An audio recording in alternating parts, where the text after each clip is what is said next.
মামলা হলে মামলা হবে, যদি সেটা বিচারপতি গ্রহণ করেন সেই মামলা সওয়াল জবাব হবে।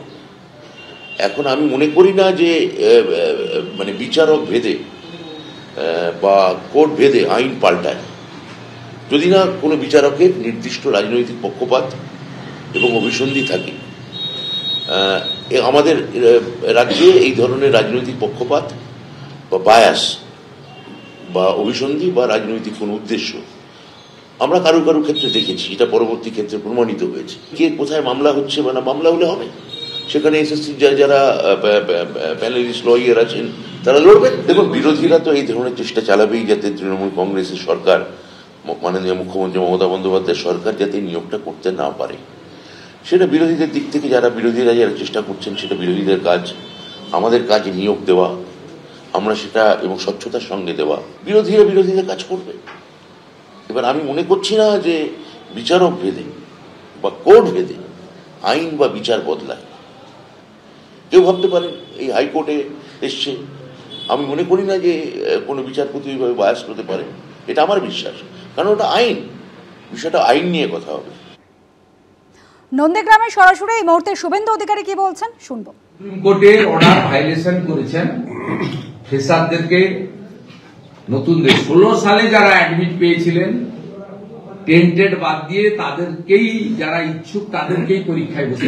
অর্ডারে ক্লিয়ার লেখা ছিল নতুন করে অ্যাপ্লিকেশন দিয়ে নাম নেওয়ার বিষয় ছিল না। গরিত অপরাধ করেছেন, সুপ্রিম কোর্টকে চ্যালেঞ্জ করেছেন, আর প্রাপ্ত ভিত্ত এদের কথা আলোচনা করার দরকার নেই। ওখানে শিক্ষা সচিব বিনোদ কুমারও এখানে কোনো রোল নেই, এসএসসির কোনো রোলই নেই। গোটা বিষয়টাকে পরিকল্পনা, নির্দেশনা এবং মঞ্চস্থ করেছেন মমতা বন্দ্যোপাধ্যায় নিজে। অতএব মমতা বন্দ্যোপাধ্যায় জেল চাই আমরা এই দুর্নীতির জন্য, এবং সঠিকভাবে সুপ্রিম কোর্ট কলকাতা হাইকোর্টে ফিরিয়ে দিয়েছেন। কলকাতা হাইকোর্টের বিচারপতিরা তারা পশ্চিমবঙ্গ সম্পর্কে খবর রাখেন। কলকাতা হাইকোর্টই টিচার রিক্রুটমেন্ট স্ক্যাম বলুন, মিউনিসিপাল রিক্রুটমেন্ট স্ক্যাম বলুন, যা বেরিয়েছে, যা ধরেছে কলকাতা হাইকোর্টের বিচারপতিরাই ধরেছে। গোটা পশ্চিমবঙ্গের মানুষ কলকাতা হাইকোর্টের প্রতি চিরদিন কৃতজ্ঞ থাকবে যে তারা দুর্নীতির বিরুদ্ধে এই যে বিষয়টাকে সামনে এনেছেন। এবং নিশ্চিতভাবে আমাদের সাংসদ বলে বলছিলাম, প্রাক্তন বিচারপতি অভিজিৎ গাঙ্গুলির ক্ষেত্রে ঐতিহাসিক ভূমিকা, যে জাস্টিস লফুল ভূমিকা ছিল, তাকেও লোক চিরদিন কৃতজ্ঞতার সঙ্গে। এসএসসি নিয়োগ জটিলতা কিন্তু এখনো কাটেনি। প্যানেলের মেয়াদ উত্তীর্ণ হওয়ার পরে কাদের কাদের নিয়োগ করা হয়েছিল, এবার কলকাতা হাইকোর্ট আগামী 10ই ডিসেম্বরের মধ্যে সেই তালিকা পেশের জন্য এসএসসি কে নির্দেশ দিয়েছে। বিস্তারিত জানাবেন আমাদের প্রতিনিধি সৌভিক মজুমদার, রয়েছেন আমাদের সঙ্গে। সৌভিক, দেখো, কলকাতা হাইকোর্টকে আজকে এই নির্দেশ দিতে হয়েছে, তার কারণ হলো ইতিমধ্যেই চিহ্নিত অযোগ্যদের যে তালিকা স্কুল সার্ভিস কমিশনের তরফ থেকে আদালতে হোক বা তাদের ওয়েবসাইটে হোক, যেখানে যেখানে প্রকাশ করা হয়েছে, সেই তালিকা দেখে মাননীয় বিচারপতি অমৃতা সিনহা তিনি এটা খুঁজে পাচ্ছেন না যে প্যানেলের মেয়াদ উত্তীর্ণ হয়ে যাওয়ার পরে কারা কারা ইন্টারভিউয়ের জন্য ডাক পেয়েছিলেন বা কারা কারা নিয়োগপত্র হাতে পেয়েছিলেন, সেটা কিন্তু তিনি তার কাছে এখনো স্পষ্ট নয়। অর্থাৎ স্কুল সার্ভিস কমিশনের তরফ থেকে কারা কারা প্যানেলের মেয়াদ উত্তীর্ণ হওয়ার পর চাকরি পেয়েছিলেন বা ইন্টারভিউতে ডাক পেয়েছিলেন, সেই তালিকা এখনো পর্যন্ত পেশ করা সম্ভব হয়নি। এবং সেই কারণেই কিন্তু, সেই সঙ্গত কারণেই কলকাতা হাইকোর্টের কাছে নতুন যে মামলাগুলি হয়েছে, সেই মামলায় এই অভিযোগ করা হয়েছিল যে 2016 সালের প্যানেল থেকে যারা মেয়াদ উত্তীর্ণ হওয়ার পর চাকরি পেয়েছিলেন এবং যাদের চিহ্নিত অযোগ্য বলে পরিগণিত হওয়ার কথা, তারা নতুন এই যে নিয়োগ প্রক্রিয়া রয়েছে, সেই নিয়োগ প্রক্রিয়াতেও সমানভাবে অংশগ্রহণ করছেন এবং তাদেরকে ইতিমধ্যে ডকুমেন্ট ভেরিফিকেশন বা ইন্টারভিউয়ের জন্য ডাকাও হয়েছে। ফলে তারা আশঙ্কা করছেন যে নতুন যে 2025 সালের নিয়োগ প্রক্রিয়া রয়েছে, সেই নিয়োগ প্রক্রিয়াও কিন্তু স্বচ্ছতার সঙ্গে হবে না।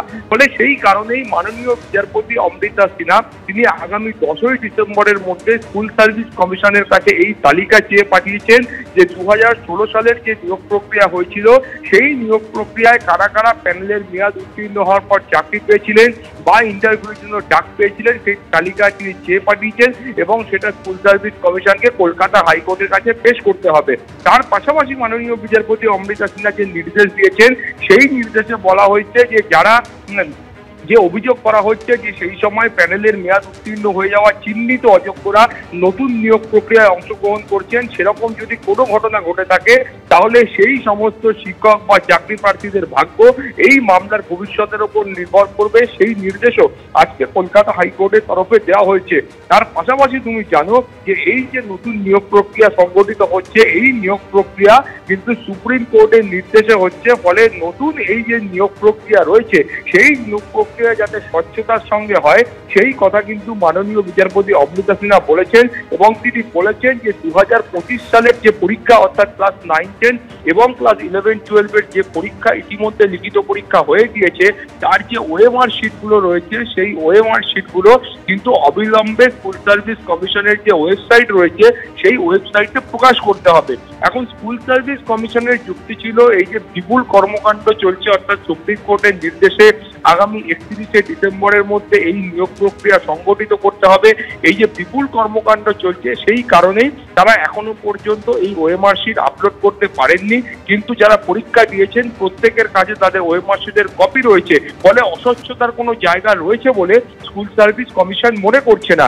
কিন্তু মাননীয় বিচারপতি অমৃতা সিনহার বক্তব্য হচ্ছে যে যেহেতু এটা সুপ্রিম কোর্টের নির্দেশে হচ্ছে নিয়োগ প্রক্রিয়া, সেই কারণেই প্রথম দিন থেকে যাতে এই গোটাটা স্বচ্ছতার সঙ্গে হয় এবং গোটা এই পরীক্ষার পর্ব বা ইন্টারভিউ বা নিয়োগ প্রক্রিয়া সংগঠিত হয়ে যাওয়ার পরে সবটা মিটে যাওয়ার পরে এখন নতুন করে যদি কোনো অভিযোগ আসে বা কোনো আইনি জটিলতা তৈরি হয় সেই পরিস্থিতি যাতে উদ্ভূত না হয় তার কারণেই প্রথম দিন থেকে এই গোটা প্রক্রিয়াটা স্বচ্ছতার সঙ্গে করতে হবে, এই মন্তব্য কিন্তু মাননীয় বিচারপতি অমৃতা সিনহা করেছেন। ফলে আগামী 10ই ডিসেম্বর এই মামলাগুলির একত্রে শুনানি হবে এবং তারপরে পরবর্তী পর্যায়ে যে নির্দেশ রয়েছে সেটাও যেমন দেওয়া হবে, তার পাশাপাশি এই যে তালিকা রয়েছে যে কারা কারা অযোগ্যরা প্যানেলের মেয়াদ উত্তীর্ণ। একেবারেই সৌভিক, তুমি আমাদের সঙ্গে থাকো। অর্থাৎ কলকাতা হাইকোর্ট ফের কিন্তু কলকাতা হাইকোর্টকে হস্তক্ষেপ করতে হচ্ছে। গতকালই আপনারা দেখেছেন সুপ্রিম কোর্ট একেবারে স্পষ্ট যেখানে এসএসসি কে ভৎসনা করেছে, এসএসসি কিভাবে নতুন শূন্যপদ নতুন করে চাকরি প্রার্থী তাদেরকে অ্যালাউ করলো এই প্রশ্ন উঠেছে। আর এবার স্পষ্ট করেই বলা হচ্ছে যে কলকাতা হাইকোর্ট জানতে চায় যে প্যানেলের মেয়াদ উত্তীর্ণ হয়ে যাওয়ার পরে কাদেরকে নিয়োগ করা হয়েছিল সেই তালিকা এবার এসএসসি কে প্রকাশ করতে হবে। তার জন্য সময়সীমা ধার্য করে দেওয়া হচ্ছে, 10ই ডিসেম্বরের মধ্যে প্যানেল উত্তীর্ণদের তালিকা প্রকাশ করতে হবে। আর অন্যদিকে 2025 সালের এই যে নতুন নিয়োগ প্রক্রিয়া হলো তার যে ওএমআর শিট সেই ওএমআর শিটটা এখনো কেন আপলোড করা হয়নি, যদিও এসএসসির পক্ষ থেকে বলা হচ্ছে যে এই এত একদিকে পরীক্ষা তারপরে রেজাল্ট এবং তারপরে ভেরিফিকেশন প্রক্রিয়া ইন্টারভিউ এই প্রসেসের মধ্যে এখনো তারা ওএমআর আপলোড করতে পারেননি, তবে দ্রুতই তারা সেই ওএমআর আপলোড করে দেবেন। দ্রুত সেই ওএমআর আপলোড করার নির্দেশ কলকাতা হাইকোর্ট দিয়েছে এসএসসিকে।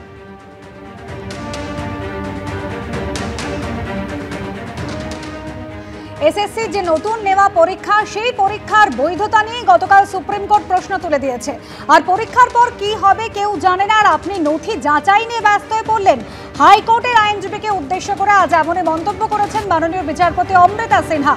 গতকাল সুপ্রিম কোর্টে পর্যবেক্ষণের পর এমনই তাৎপর্যপূর্ণ মন্তব্য বিচারপতি অমৃতা সিনহা।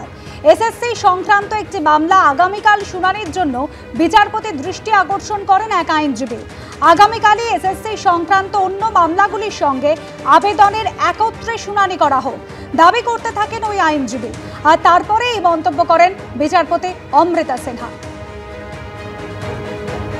এবিপি আনন্দ এগিয়ে থাকে, এগিয়ে রাখে।